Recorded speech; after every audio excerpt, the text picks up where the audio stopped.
al destino del agua. Oye las palabras sabias de la voz de los abuelos, hay que venerar el agua. Esto es Las Voces del Agua, una propuesta del Grupo Universitario del Agua para informar, pero también invitar a participar a la comunidad potosina, conocer más sobre los temas prioritarios de la agenda hídrica del Grupo Universitario del Agua.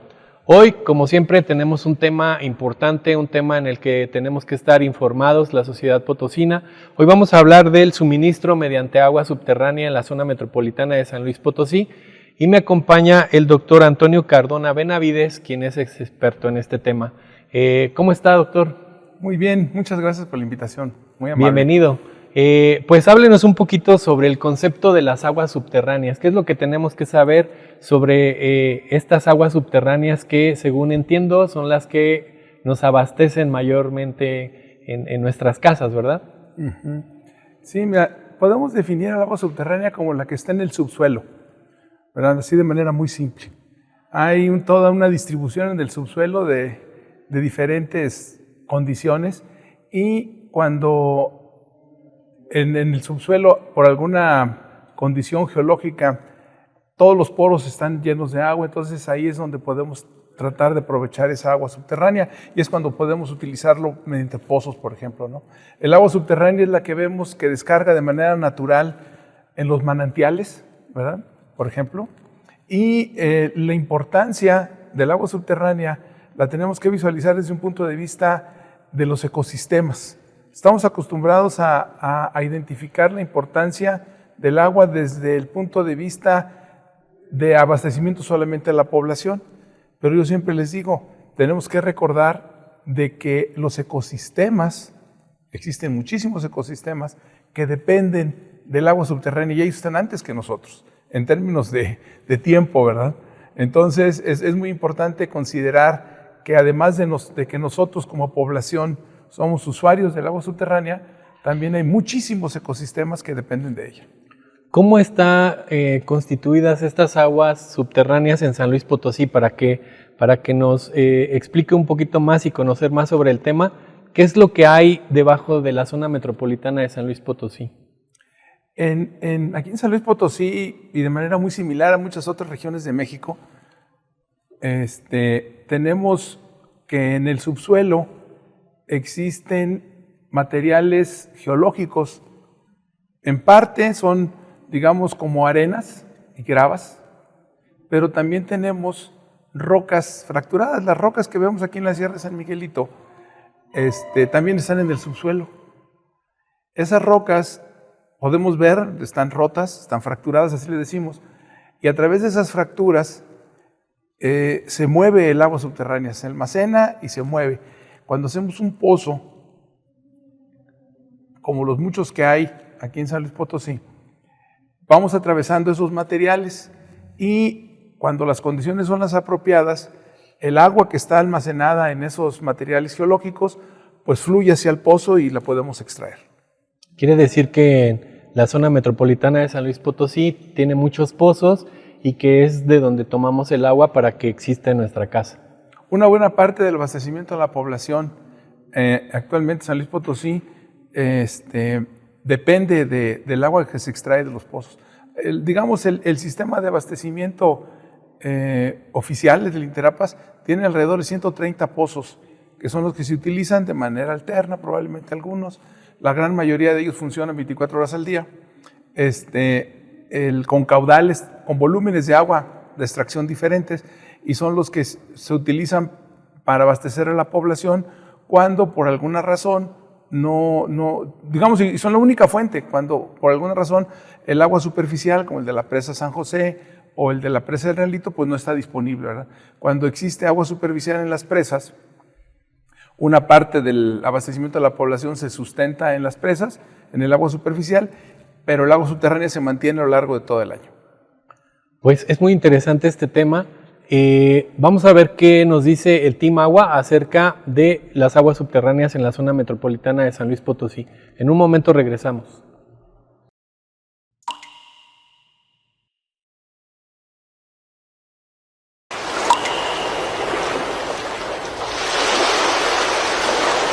Zona metropolitana de San Luis Potosí, el agua es un recurso cada vez más limitado. Hoy en día, alrededor del 80% del suministro proviene de acuíferos subterráneos, los cuales han sido explotados intensamente por la creciente demanda de la ciudad. Otro 20% se obtiene de fuentes superficiales, principalmente de 4 pozos: San José, El Peaje, El Potosino y El Realito. El agua de presas y embalses requiere captación, tratamiento y distribución antes de llegar a los hogares. Además, existen alternativas como los sistemas urbanos de drenaje sostenible, conocido como SUDS, que permiten aprovechar mejor el agua de lluvia y reducir el riesgo de inundaciones. Sin embargo, las presas de la región enfrentan graves problemas. La presa San José está asolvada en un 50% y contaminada por descargas residuales. El Peaje y El Potosino han registrado metales y materias orgánicas. Mientras tanto, El Realito ha presentado fallas constantes desde 2015 y en 2023 dejó de funcionar. Si no se atiende esta situación, San Luis Potosí enfrentará crisis de agua en temporadas de sequía y al mismo tiempo inundaciones durante las lluvias. Por eso se proponen acciones en diferentes etapas. A corto plazo, diagnosticar el estado de las presas y ampliar los SUDS para captar el agua de ellas. A mediano plazo, construir nuevas presas como el Palmarito y las Escobas. Y a largo plazo, fortalecer la infraestructura hídrica y garantizar un uso más equitativo y sustentable. El agua es un derecho humano y un recurso limitado. Su cuidado depende tanto de las instituciones como de la sociedad, para asegurar que no falte en el futuro de San Luis Potosí.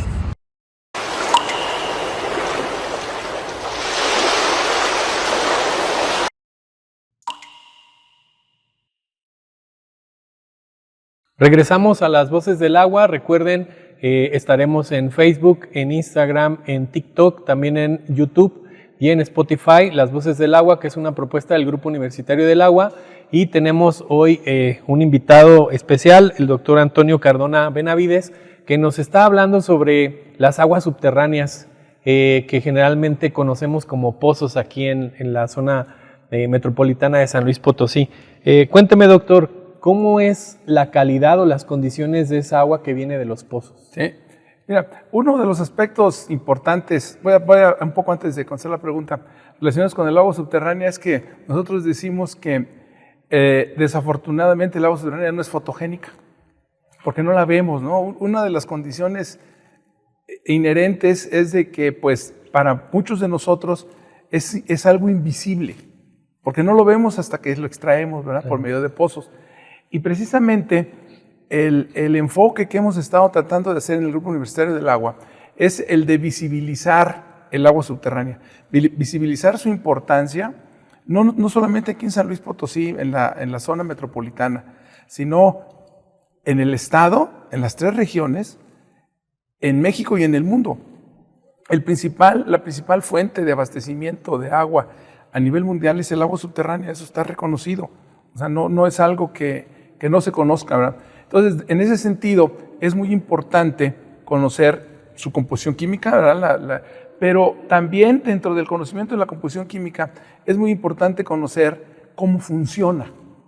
Finalmente, el agua subterránea está distribuida en el subsuelo a lo largo de sistemas, así le llamamos, ¿verdad? Sistemas que tienen diferentes condiciones. Aquí en San Luis Potosí, por ejemplo, es muy claro, y hace rato lo comentábamos, de que en algunas casas se abastece agua que siente que está caliente, ¿verdad? Claro. Bueno, pues ese es un sistema de agua subterránea que está aquí en San Luis Potosí. Nosotros le decimos que es un sistema de flujo regional.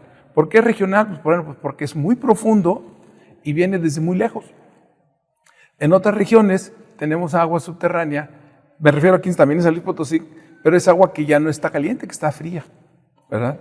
Ese es otro sistema, nosotros le decimos es un sistema intermedio. Es agua que tiene una temperatura más o menos entre 24 y 28 grados. También es pues muchos de los pozos que se utilizan para el abastecimiento que están captando ese otro sistema. Y hay otros sistemas, por ejemplo, los que utilizan las norias. Hay ciertas zonas, aquí en San Luis Potosí, hace muchos años, en las casas de las abuelitas todavía hay norias, ¿no? Claro. O ahí estaba la noria. Claro. Esos son los sistemas locales. Entonces son diferentes sistemas que se mueven a través de diferentes rocas. Bajo ciertas condiciones, a esas rocas o esos sedimentos, esos materiales, les decimos que son acuíferos, ¿verdad? Entonces, dependiendo del tipo de material geológico a lo largo del cual se mueve el agua, por ejemplo, los sistemas de flujo regional, que tienen esa característica de que es agua termal, así le decimos, 34 grados, 36 grados, en algunos pozos aquí cerca de la presa hasta 40 grados centígrados a la descarga. Las características químicas que tiene pues son muy especiales. Tienen altas concentraciones de fluoruro, un elemento importante desde el punto de vista de calidad del agua. También tienen algunas concentraciones de arsénico, que es otro elemento también importante desde el punto de vista de calidad del agua. El arsénico y el fluoruro constituyen los principales contaminantes inorgánicos a nivel mundial en el agua, ¿no? Son los que más afectan a la población. Sin embargo, hay muchos otros elementos traza que también son muy distintivos en esa agua, ¿no? Y nosotros los utilizamos precisamente para distinguirla y para clasificarla. Los sistemas de flujo intermedio de menor temperatura se mueven básicamente nosotros le decimos, como en geología, el relleno de la fosa tectónica, son materiales como arenas. Ese tiene muy poca concentración de fluoruro, muy poca concentración de arsénico, en algunos lugares un poco sí, ¿no? Entonces, esa agua precisamente es la que nosotros estamos tratando de delimitar con toda precisión actualmente dentro de las acciones del Grupo Universitario del Agua para poder establecerlo como zonas de reserva de agua de buena calidad. Entonces, al no tener concentraciones altas de fluoruro y en muchas ocasiones de arsénico, esa agua debe de privilegiarse y debe de cuidarse para que pueda ser utilizada preferentemente para el abastecimiento de la población. Muy bien, entonces dependiendo también de la profundidad a la que se encuentre esa agua, depende también su calidad. Sí, claro, definitivamente, porque entre más profundo es más el recorrido que ha hecho tanto verticalmente como horizontalmente el agua, ¿no? O sea, es un tema complejo, como pueden ver, es uno de los temas prioritarios de la agenda hídrica para la zona metropolitana de San Luis Potosí. Esto es Las Voces del Agua y en un momento regresamos con más información con el doctor Antonio Cardona. Volvemos.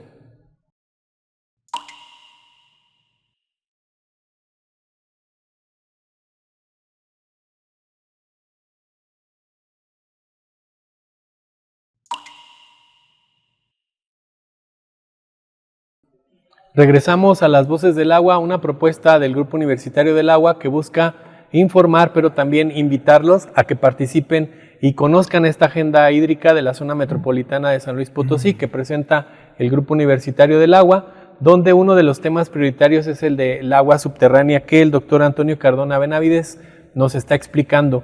Recuerden que esa agenda hídrica de la zona metropolitana de San Luis Potosí está libre para su descarga en la página del Grupo Universitario del Agua. Doctor Antonio, hemos hablado sobre qué es el agua subterránea, que mayormente nos cuenta que sacamos de pozos, ¿no?, para nuestro abastecimiento aquí en la zona metropolitana de San Luis Potosí. Hemos hablado sobre qué contiene esa agua subterránea, ¿no? Pero me gustaría saber, y creo que a todos nos gustaría saber, cómo se extrae esa agua subterránea y qué papel juega esa extracción, pues en que nosotros podamos abrir la llave y tener esa agua, ¿no? Sí, gracias. De manera tradicional aquí en San Luis Potosí y en muchas regiones de México, la extracción de agua subterránea se ha llevado a cabo sin conocer el funcionamiento de los sistemas de flujo de agua subterránea que les comentaba previamente, ¿verdad? La extracción se ha basado, además, en un concepto, yo le digo netamente extractivista, en donde el mejor pozo es el que más agua puede extraer, sin importar cuáles van a ser los impactos que se van a generar por la extracción de esa agua, sin tomar en cuenta cuál es la composición química del agua que se extrae y sin identificar cuál es la eficiencia de ese pozo. Entonces, esas condiciones que se han llevado a cabo, como les digo, no nada más aquí en San Luis, pero en todo México, nos han generado una serie de problemas ambientales que actualmente estamos identificando, ¿verdad? La mayor parte de los pozos, del volumen de agua de los pozos que se extrae aquí en San Luis Potosí, tiene características pues, que no son muy aptas para el consumo del agua, para el consumo humano, ¿verdad? Y se han estado realizando esos pozos pues porque son los más productivos, ¿verdad? esa extracción de agua sin control ha generado muchos problemas ambientales, entre los cuales, pues, de los más notorios es el tema de la subsidencia del terreno. La disminución del volumen de agua en el subsuelo genera, nosotros le decimos una disminución de la presión, de presión de poro técnico, pero hagan de cuenta que al disminuir la presión del agua en el subsuelo, el suelo se compacta y se genera lo que vemos en la superficie. También hay un consumo muy importante de energía en los pozos, lo cual pues conlleva un impacto ambiental adicional, y pues el más importante tal vez es el hecho de que esa calidad de agua no satisface el derecho humano al agua de la población. Entonces, al no tomar en cuenta el funcionamiento de los sistemas de flujo de agua y tomar solamente como prioridad el término de cantidad, pues el resultado que tenemos actualmente aquí en San Luis Potosí y en muchas regiones de México, pues es el de impactos ambientales que, por ejemplo, que generan problemas en la población, ¿no? Problemas de salud en la población. Problemas de salud y también en el cambio de la superficie, ¿no? Si se extrae o se sobreextrae mucha agua de esos pozos, pues tiende a impactar en el suelo. Sí, el abatimiento continuo, el abatimiento es la profundización de los niveles de agua en los pozos, es algo también importante aquí en San Luis Potosí. También hay que tomar en cuenta lo siguiente, y eso se los digo a los jóvenes en la licenciatura. Les digo, miren, no hay manera de extraer agua del subsuelo sin generar abatimientos. O sea, eso es un hecho. Lo importante es controlar los abatimientos. Y ese es otro de los aspectos que normalmente no se toman en cuenta. Como les comentaba, el tema de que el mejor pozo es el que más agua puede extraer. Y una pregunta es si estos pozos se pueden rellenar o existe alguna solución en la que se pueda de cierta manera devolver un poco de esa agua que estamos sobreextrayendo. Sí, hay muchos esquemas, ¿verdad? De recarga artificial que se le conoce. Desafortunadamente, la recarga artificial en regiones como la nuestra es bastante complicada en términos de que nosotros debemos siempre de visualizar que el agua que podemos recargar es aquella que nos sobra, ¿verdad? Entonces aquí en San Luis, bueno, pues cuando nos sobra agua, pues como ahorita en este tiempo, ¿verdad? Que está lloviendo mucho, pero entonces ahí viene el segundo punto. Necesitamos infraestructura para poderla utilizar. Y además de esa infraestructura, necesitamos identificar las condiciones que permitan que esa agua pueda desplazarse al subsuelo y que pueda efectivamente pues, establecer lo que conocemos como una recarga natural de agua subterránea. El tener visualizado estos esquemas de recarga artificial implicarían, en primer lugar, controlar de manera muy efectiva el paso del agua subterránea por la ciudad. Al pasar por la ciudad, el agua superficial, al pasar por la ciudad, esa agua superficial, vamos a decirlo de una manera muy simple, se contamina con todo lo que está en las calles. Es decir, el agua de lluvia. El agua de lluvia, sí. Entonces, obviamente, pues el agua que cae directamente sobre la ciudad, pues esa ya no podemos hacer nada. Pero el agua que se precipita en las sierras, esa eventualmente todavía no está contaminada y pudiéramos establecer mecanismos para ayudarle a que se infiltre. Para eso se necesitan pues, establecer lo que se conoce como soluciones basadas en la naturaleza, pero en las regiones antes de que llegue el agua a la ciudad. Sí, o sea, allá en el cerro. Por decirlo de alguna manera, en el cerro. Bueno, pues como ven es un tema muy interesante. Regresemos a ver qué nos tiene el Team Agua de información y ahorita volvemos para conocer más sobre este tema.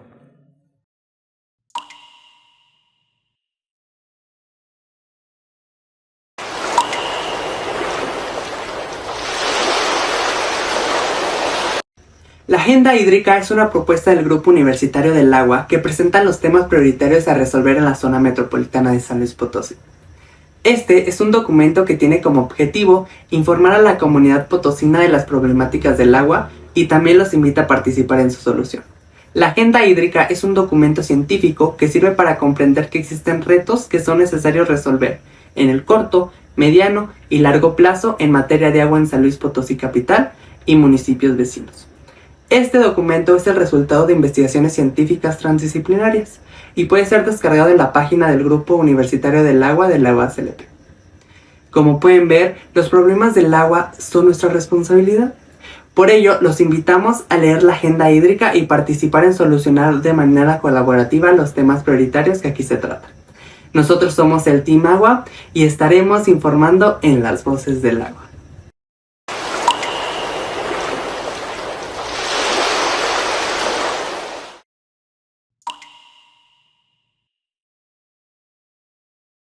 Esto es Las Voces del Agua, es una propuesta del Grupo Universitario del Agua, en la que ustedes pueden consultar en la página del Grupo Universitario del Agua la agenda hídrica para la zona metropolitana de San Luis Potosí, de los cuales uno de los temas prioritarios es el suministro mediante aguas subterráneas, precisamente en esta zona metropolitana de San Luis Potosí, y el doctor Antonio Cardona nos está explicando todo esto de las aguas subterráneas, pero también es importante pues nosotros participar. ¿Qué nos sugiere a nosotros como comunidad potosina sobre este tema tan particular? Sí, es muy importante la participación de la ciudadanía en términos de que conozca que tiene el derecho humano de que se le abastezca con agua en cantidad y en calidad y en el momento que lo requiere. Eso es algo muy importante.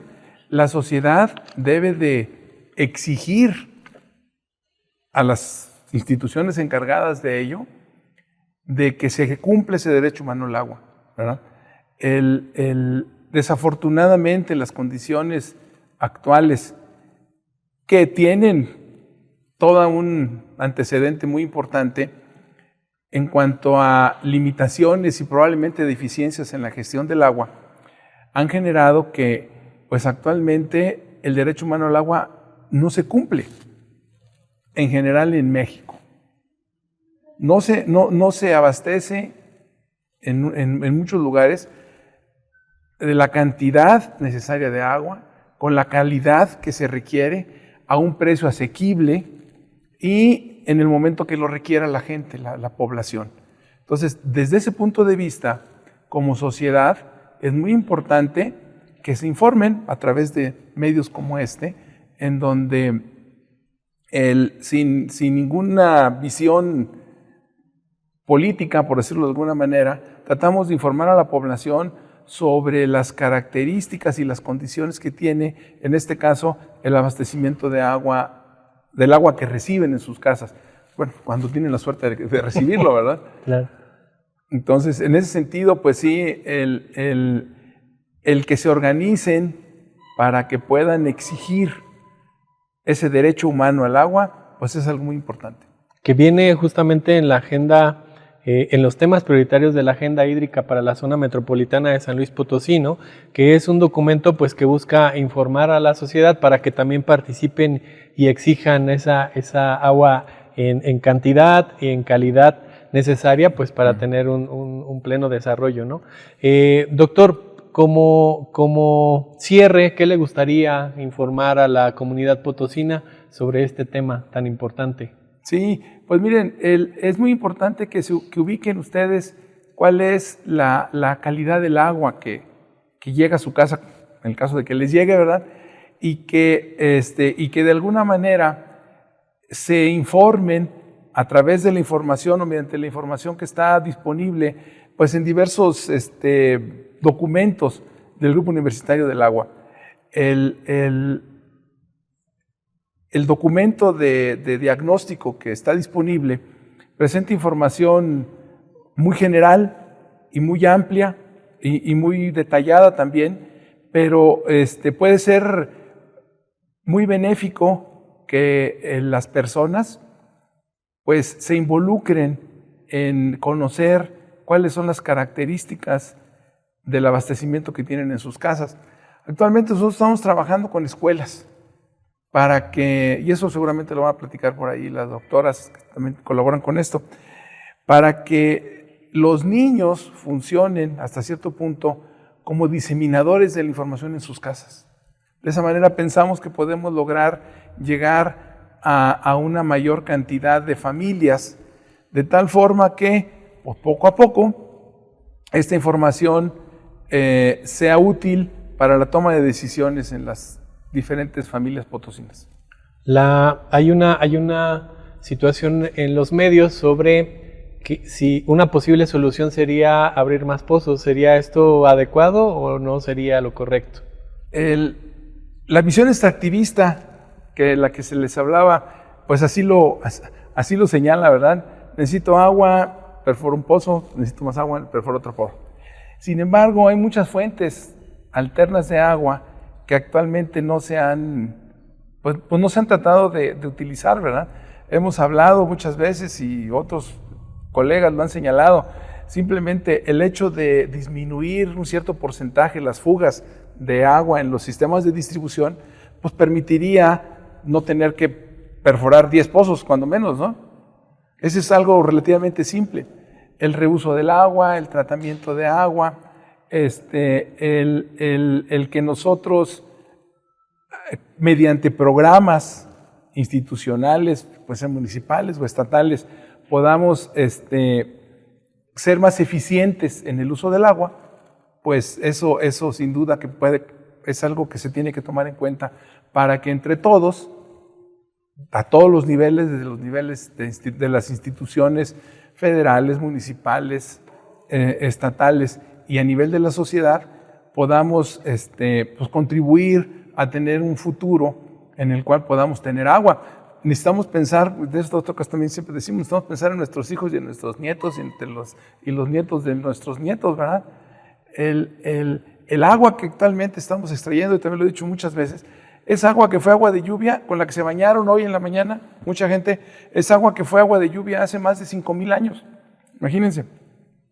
Entonces, el tener una idea de que en las condiciones actuales de clima que tenemos en San Luis, el agua subterránea no puede considerarse prácticamente como un recurso renovable, pues es algo que tenemos que tomar en cuenta. Pues doctor, muchísimas gracias. Ha sido un tema pues sin duda muy ilustrativo, el suministro mediante agua subterránea, que es uno de los temas prioritarios de la agenda hídrica para la zona metropolitana de San Luis Potosí. Le agradecemos, doctor, Claro que sí. y los invitamos a que nos sigan en las redes sociales, Facebook, en Instagram, en TikTok, en YouTube, en Spotify, donde estará alojado Las Voces del Agua, y nos vemos en la próxima emisión con un tema también prioritario de la agenda hídrica para la zona metropolitana de San Luis Potosí del Grupo Universitario del Agua. Muchísimas gracias, nos vemos pronto. Amejali.